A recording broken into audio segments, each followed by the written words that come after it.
Bonjour à tous, bienvenue pour ce café échec du mois de février 2019. Donc on passe un peu en revue l'actualité, en tout cas celle qui a retenu mon attention. Bien sûr, il y a toujours beaucoup d'actualités, beaucoup de tournois. Donc voilà, bien sûr, c'est un choix euh, subjectif. Donc j'ai sélectionné 5 tournois, rien que ça, pour ce mois de février. Voilà, 5 tournois qui ont capté mon attention, alors pour différentes raisons. Donc on va un petit peu faire le tour. Donc on commence avec le tournoi de Clermont-Ferrand qui s'est terminé juste aujourd'hui. Aujourd'hui le 3 mars, donc voilà, ça commence en février, c'est pour ça que je l'ai inclus dans la sélection du mois de février. Donc avec la victoire de Sébastien Joie, voilà, alors c'est vrai que c'est aussi pour cette raison-là que je voulais vous montrer ce classement. Bon, j'ai aussi des élèves qui ont joué ce tournoi en préparation au championnat de France qui aura lieu dans 2 mois, championnat de France jeune. Donc Sébastien qui gagne ce tournoi avec 6 points et demi, avec 6 sur 6 puis nul à la dernière ronde. La surprise c'est Enzo Riyad Motoyama qui obtient une très belle deuxième place. Donc il est revenu un petit peu de l'arrière, mais il a battu Ludwig Fantin, Christophe Chaudin. Voilà, donc bon, il est un peu passé entre les gouttes, on va dire. Juste une perf à la dernière ronde, enfin une perf vraiment notable à la dernière ronde contre Sébastien Joie en faisant nul. Alors après, je sais pas comment s'est joué la partie. Peut-être que Sébastien guettait aussi le résultat de la table 2 entre Lucas et Anthony Costen. Donc voilà, ce tournoi il y avait 2 grands maîtres, 1 maître. À noter donc la performance de Phileas qui a fini 17ème. Il a fait un match nul contre le grand maître Jean-Luc Chabanon. Voilà, j'aurai un autre résultat aussi à vous noter au niveau d'un autre tournoi. Je crois que c'est le tournoi de Capelle où il y a Ghislain Mojeunesse qui a battu un grand maître, si je ne m'abuse. Voilà, donc pour Clermont, rapidement. Ensuite, il y avait le Grand Festival de Cannes avec 371 joueurs. Donc, il y avait 3 tournois ABC. On va commencer par le tournoi B. Donc, avec la belle victoire d'Anel Afraoui, 8 sur 9, un vaincu, 2 nuls. Et alors, regardez ce joueur qui a fini deuxième du tournoi. Alors, c'est un peu le thème de cette vidéo. C'est les outsiders qui font des surprises. Donc, on en reparlera tout à l'heure. Mais regardez ce jeune Benjamin, encore notre Benjamin, David Avanessian, qui fait 7 points et qui a joué que des joueurs mieux classés que lui. À la ronde 1, il a perdu contre un 1900. Ensuite, il a battu que des joueurs mieux classés. Regardez sur la grille, donc on voit dans la colonne ronde 5, il a battu un 1985. Ensuite, il a fait nul contre un 2000. Il a battu un 1996. Et en dernière ronde, nul avec la vainqueur du tournoi. Donc perf à 2195, vous voyez sur la droite. Donc, et regardez qui est au quatrième, c'est un Indien. Alors c'est peut-être moins surprenant de la part d'un joueur indien, parce qu'on sait que souvent ils sont sous-classés. Mais et puis c'est un adulte pour le coup. Mais voilà, 1664 Indiens qui vient, qui fait 7 points. Et perf à 2139, 2737. C'est vrai qu'une victoire par forfait à la dernière ronde. Voilà, un autre Benjamin, un cinquième, un Baptiste Roux de Corse. Donc des belles prestations. Sinon, qu'est-ce qu'on peut noter ici? Un pupille polonais, 11e. Vous voyez, Yacoub. Voilà, donc sinon, on a pas mal de jeunes dans ce top 15 du tournoi B. Et notamment donc Sarah, 15e, perf à 2119, qui lui permet de dépasser la barre des 2000 élos. Voilà, pour la première fois. C'est la vice-championne de France moins de 16 ans en titre. Donc à noter à Cannes d'ailleurs plusieurs joueurs et joueuses de l'équipe de France jeune. Tournoi A de Cannes. Donc c'est Gupta qui gagne facilement. Il a montré sa supériorité dans ce tournoi. 7 points et demi, une petite nulle à la dernière ronde. Très tranquille, voilà, Il était à la tête de série numéro 1, il a assuré son statut. Donc il y avait pas mal de grands maîtres, il y avait une cinquantaine de joueurs titrés. Vous voyez là dans le top 12, beaucoup de grands maîtres. Et alors je pense que Guillaume Lamar, formé au club de Cannes, 11e, vous voyez, je pense qu'il a réalisé une norme de maître. Alors j'ai pas trouvé la confirmation de l'info, mais selon toute vraisemblance, je vois pas qu'est-ce qui pourrait l'en empêcher. Il a joué 4 grands maîtres, il a joué 2 maîtres aussi, je crois. Enfin, donc il a le nombre de titrés, il a les nationalités, il a tout ce qu'il faut. Il a gagné à la dernière ronde contre Glenn Fleer, si je me rappelle bien, ce qui lui a permis de faire 6 points sur 9, une perf à 2500.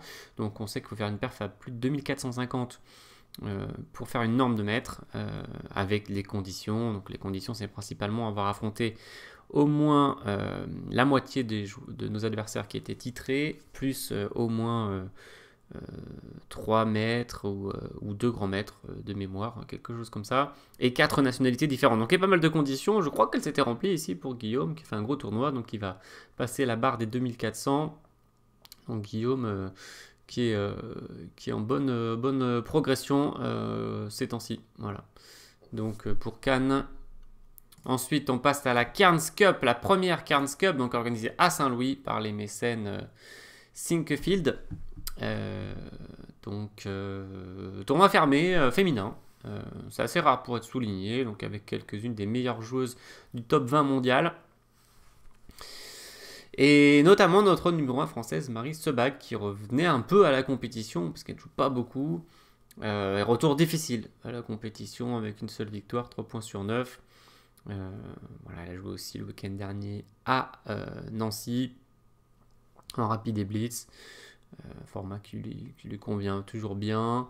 Là, pour les parties lentes, c'était un peu plus dur. Brillante victoire de Valentina Gonina, ancienne championne d'Europe, et sa compatriote et coéquipière d'équipe de Russie, Alexandra Kosteniuk, toujours bien présente, 6 points et demi sur 9. Donc les deux joueuses ont dominé ce tournoi. Il y avait 2 américaines qui jouent à domicile, Krush et Zatonski, qui ont eu des fortunes diverses. Voilà, à noter aussi Abdou Malik, très forte joueuse qui avait beaucoup de bonnes positions et qui a fini en milieu de tableau.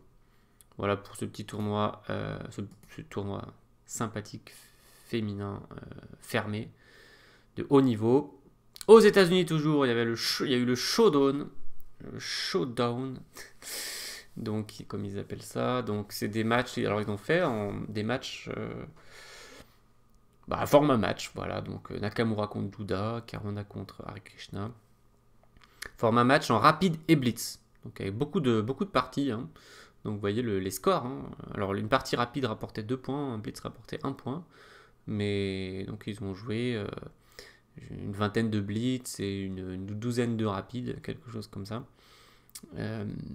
Donc voilà les matchs. Alors Nakamura, spécialiste du rapide et du blitz, a battu Douda, mais c'était pas si simple. Douda qui a opposé une bonne résistance. Le jeune polonais qu'on a vu pas mal ces derniers temps. Caruana a gagné assez facilement contre Hare Krishna. Alors c'était assez amusant parce qu'il y avait une partie où il était gagnant, il a abandonné. Donc il avait une poignée de secondes à la pendule, il a pensé que c'était perdu. Wesley So a dominé Navarra, mais c'était très serré. Wesley So qui n'est pas un spécialiste des rapides et des blitz. Topalov toujours là, toujours un peu en activité de temps en temps, Topalov, et qui montre qu'il est toujours bien présent, parce qu'il a battu Dominguez, qui était classé 100 points de plus que lui. Hein. Alors je ne sais plus quel classement c'est, est-ce que c'est le fameux classement aggloméré, combiné, lent, rapide blitz américain, enfin américain, le classement universel qu'ils utilisent pour le grand chess tour, à vérifier, à moins que ce soit tout simplement le classement. Qu'est-ce qu'ils auraient pris comme classement entre le rapide et blitz, c'est la question. Voilà. Et puis alors il y a Shankland, champion des États-Unis en titre, hein, qui a mordu la poussière. Il a mordu la poussière contre Rapport.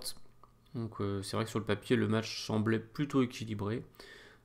Mais là, il a beaucoup souffert, Shankland. Et donc, il a dit qu'il allait redoubler d'entraînement après ce résultat. Voilà pour le Showdown. Et nous arrivons à ma première actu. Alors que j'ai oublié un classement, donc je vais vous le rajouter tout de suite. Je croyais avoir tout mis, mais j'en ai oublié un. Donc je vais aller vous le chercher. C'est bien sûr le Grand Open de Cappelle-la-Grande. Cappelle-la-Grande. Donc, qui était un des plus forts Open au monde pendant pas mal d'années. Donc Cappelle-la-Grande, près de Dunkerque, en France. Et maintenant, c'est moins fort, mais ça reste fort. Comme vous voyez, hein, beaucoup de grands maîtres quand même qui jouaient ce tournoi. Il y avait Christian Bauer, Jules Moussard, Maxime Lagarde. Pour les grands maîtres français, Jean-Marc Degrave. Et c'est une petite surprise, une de plus, car c'est le numéro 13, un maître qui gagne devant tous les grands maîtres. Vous voyez ça, maître hollandais, si je ne m'abuse. Donc Miguel Admiral, qui gagne avec 7,5 points. Alors sachant qu'il y avait 5 joueurs qui ont fini à égalité avec 7,5 points, dont Fedorchuk, Gouliev, Lagarde et Moussard. Voilà, donc à mon avis, c'est une norme de grand maître ici pour Admiral. Hein. S'il a toutes les conditions réunies, à mon avis, elles le sont largement. Ok, peut-être le seul truc qui pourrait lui manquer, c'est la nationalité. Il faudrait vérifier, mais à mon avis, c'est bon pour lui. Donc, brillante victoire. Et donc, dans ce tournoi, on a pu noter la victoire de... Alors, c'est pas contre un grand maître, c'est contre un maître. C'est de Ghislain Mogenest contre Christophe Chaussaki, qui a fini 11e. Voilà, j'avais repéré ce résultat pour un Benjamin, un autre Benjamin. Voilà pour Cappelle, et on arrive à l'Aéroflotte que j'avais suivi en direct. Et donc le classement final, c'est cette victoire incroyable de l'Estonien Kaido Kulaots, qui était le 62e sur la liste de départ. Imaginez le truc. Donc, en plus, c'est pas un jeune qui monte, hein, Kulaots, il a eu 43 ans le lendemain de sa victoire. Donc, eh bien, ça doit être source d'inspiration pour nous tous. Hein. Pour nous tous, vous voyez le résultat qu'on peut faire. Quand on est 62e sur la grille de départ, donc il a gagné le tournoi alors qu'il est 2542.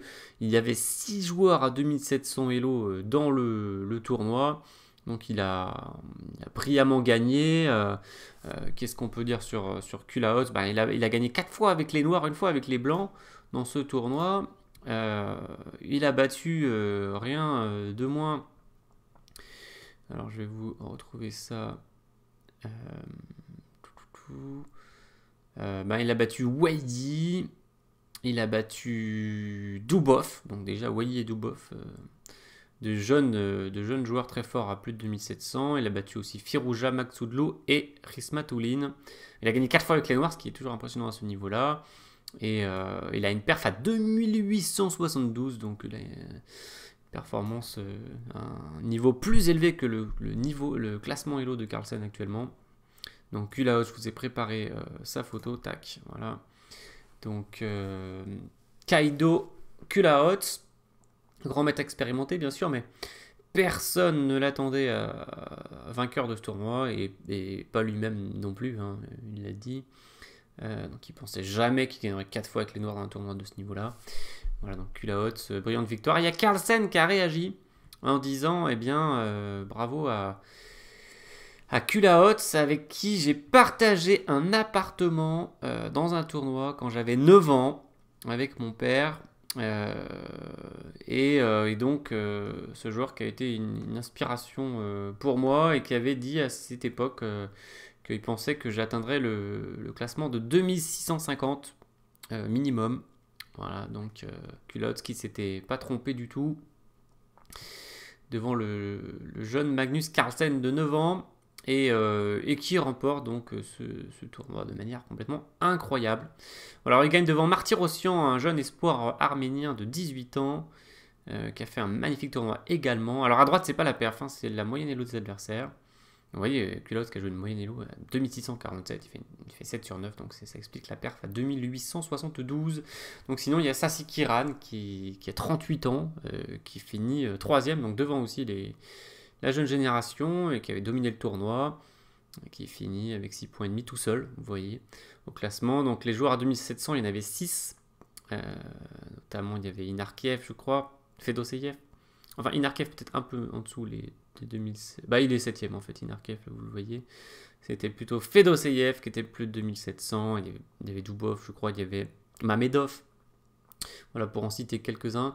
Et Wang Gao et Wei Yi, les deux Chinois, tête de série 1 et 3, qui terminent 4e et 5e de ce très fort Open Aeroflot. On peut noter aussi la présence de Anton Guiraro, l'Espagnol, 9e, mais surtout Tabatabaei, l'Iranien, alors que le championnat du monde par équipe va commencer demain d'ailleurs.